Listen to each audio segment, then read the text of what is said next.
何も怖くなんてないんだ This is a place to try そして僕らきっと辛いだってを決して離さないんで明日へかける Let's sing loudly We are the one for the future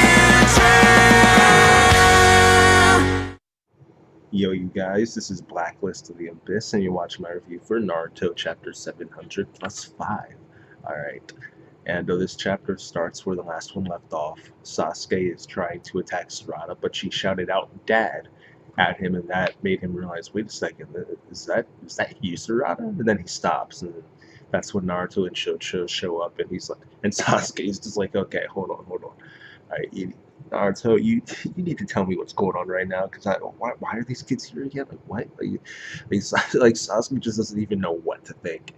Alright, he's just like, he just wants answers. Alright, and rather than getting answers from Naruto, Sarada just interrupts and just starts going off on him. Alright, she starts talking about how he's never around, he never spends time with her or Sakura. He even forgot his daughter's face. She took out that picture that she took of Taka, and she's like, who was this girl with the glasses? She has the same glasses as me. And Naruto was looking at it like, so like I would assume that means he had no clue. Like, I would assume that means he doesn't know anything. All right. Like if there is something going on here, but with Karin and Sarada, he doesn't know because he's just like, huh? So I would assume if there is something there, then he doesn't know. All right. But Sarada then asks Sasuke what he's been doing this entire time because she wants answers. He forgot her face. He's never shown up. He's always gone. She wants answers, and Sasuke just doesn't tell her. So then she gets mad and storms out. All right, and we end up seeing, well, we end up getting the answer to the question anyway, through a flashback. And it turns out it's a secret mission that only Sakura, Sasuke, the Kages, maybe and a few other people, only they know about it. All right, and it's essentially Sasuke ends up explaining that during the final arc, where Kaguya was revived in like the first, I guess you would call it the first series, the main series. There you go. All right, in the main series, where Kaguya was revived, all that stuff was made possible by Zetsu. Okay, and it turns out that Zetsu army was made possible by some ninja. Okay, and that ninja is still around. Most likely, it's that guy who's leading Shin around, right? Shinichiha. And we actually saw the dude's face. Right? We actually saw the dude's face in this chapter, okay, and parts of his body here and there. He's bald, and he kind of reminds me of Brainiac, the Superman villain. He kind of reminds me of him. Um, I don't know why, just because he's bald, I guess. I don't know, I don't know, but and he's got like stuff going on with his head, right? But he reminds me of Brainiac, right?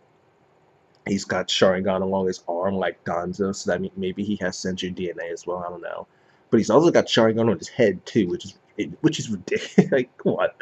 Like, that's like what?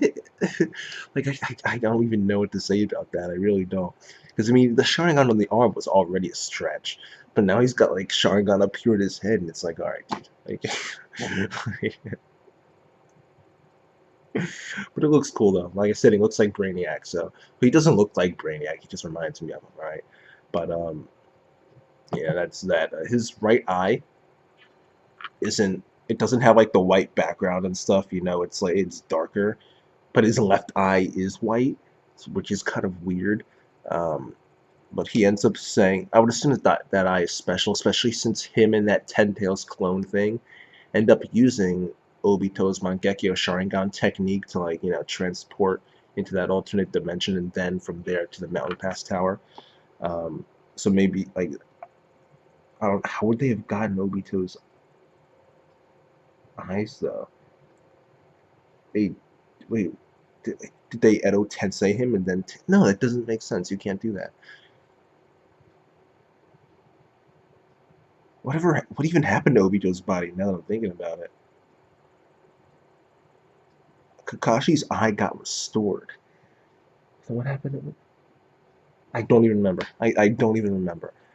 So if there's a way that they could have gotten Obito's eyes, then that might just be what they did. Alright. But this dude comes out here, says he's going to revive Akatsuki, then he goes to that Mountain Pass Tower and attacks Naruto and Sarada, which he actually didn't activate the Mangekyo Sharingan until after they transported, which is weird. Um, but whatever. Um, whatever. Um, they attack Naruto and Sarada because after Sarada had stormed out, Naruto ended up going after her and trying to like calm her down and console her and say, I know he doesn't.